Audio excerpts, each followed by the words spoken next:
So I want to make a sort of connection in there. Your initial work with the Marines obviously involves cybersecurity and counterterrorism, but you mentioned your early training in linguistics. Can you do these disparate interests tie together any way with your cybersecurity work post 9/11? Was there Yeah. were there things that you took from your sort of linguistics background that you were able to sort of apply in the cybersecurity sphere? Yeah, it was a weird dichotomy. I think for a non-native speaker of a language to become a linguist, it's a different mentality than it is to become an intel analyst in general. Hmm. The way the brain works to become a linguist versus an intel analyst, they're kind of juxtaposed against each other.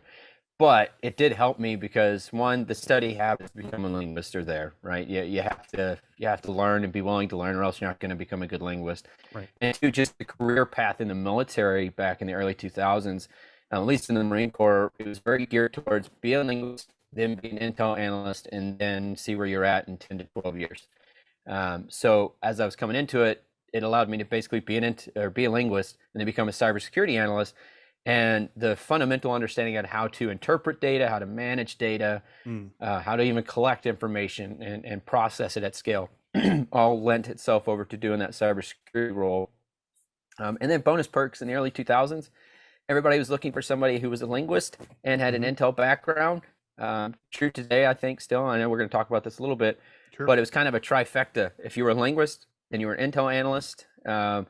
Then, and in my day, had a security clearance, you pretty much had a job guarantee because that was kind of the unicorn back in the early 2000s. So yeah, it definitely helped a lot. It helped get my mentality wrapped around the right format of information flow and Hmm. build into my further career. Okay, that's always good to hear. As people like to get into or try to get in cybersecurity later in life, and they're already well down a certain type of path, and if it's language or psychology or whatever, that can tie in quite nicely in its own right. Yeah, and I know once again when we talk about some of the open source stuff, Hmm. I'll wait for that, but it ties Sure. in great to some of the career paths out there for sure.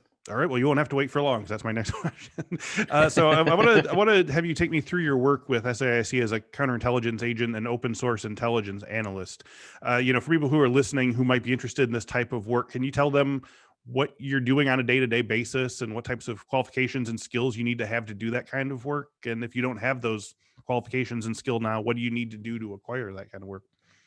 Yeah, so I was a firm believer it's always easier to take a linguist to make it an Intel analyst than to take someone and try to teach them a new language. Oh yeah. Uh, Yeah, I'm so I'm a when I'm I a I'm a 45-year-old Duolingo loser, so I agree with that. It's too late now. I mean, I should have done it when my brain was squishier. Anyway, I'm sorry. Go ahead. right, no, you're good. Yeah, I'm right there with you. I'm Hmm. also trying to learn another language right now to expand my horizons on what I can do in the cybersecurity realm. Funny Okay. enough. Okay.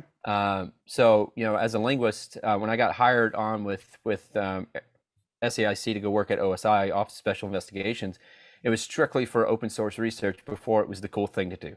This is pre-Mandiant report, this is pre-APT1, but the government and some other companies had recognized that put a linguist in a seat, point them at forums, find fun data. Mm, And that's exactly what I did. Now we have companies that do this for a living, right? right. There's a whole slew of resources out there that take linguists, put them into places of interest, let them collect data. Strictly as a collector, they don't necessarily have to interpret it in the sense of like the meanings. They provide translations, they provide it back to an analyst, and the analyst at those companies produce, whatever content. And that's today as well. So when I did it, that's pretty much what it was. I'd go into forums. I would look for back then, pick a Southeast Asian threat and look for what was going around in the forums in MySpace, pre-Facebook days, right? Hmm. And just see what we could find. And then sometimes you get lucky and you find dumps that were open that had, references back to some of the threat actors potentially, maybe, who knows? And then, just write all that up, hand it off to someone who sees the bigger picture, a little higher up the food chain, and then let them do that strategic intel analysis on all of that. And it holds true today. Mm, Be a linguist, get a job as a collector of some sort for one of these private intel companies, hmm. and it's a great fundamental start. You learn some terminologies, like I had to. I was already in the cybersecurity world, but I had to go relearn the idioms and some of these phrases for the languages that I started to focus on. Mm, hmm. So it was kind of a neat thing to plus up, and then yeah, that was kind of it.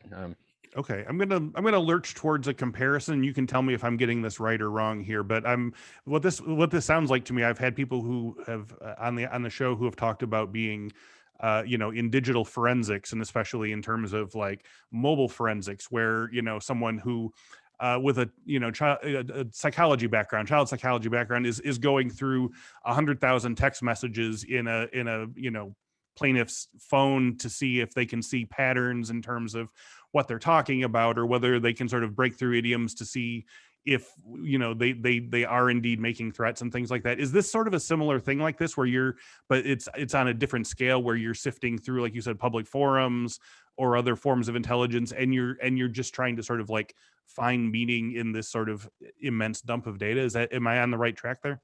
You are actually, and I think that's a great connection there. Okay. So from a skill sets perspective, the poli-sci people with a language background, the philosophical majors, things like that, once again, maybe with a language background. Right. All the people who have training on how to intuit what needs are within that language set that they specialize in, those are all valuable assets that could get into cybersecurity pretty easily. Okay.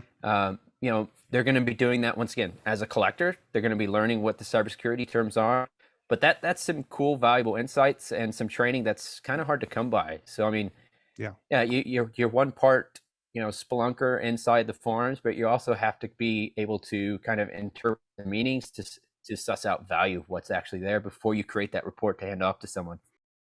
New episodes of the Cyberwork podcast are available every Monday at 1 p.m. Central. And don't forget to check out our hands-on training series, Cyberwork Applied. Each week, expert Infosec instructors teach you a new cybersecurity skill and show you how that skill applies to real-world scenarios. Go to infosecinstitute.com/learn to stay up to date on all things cyberwork.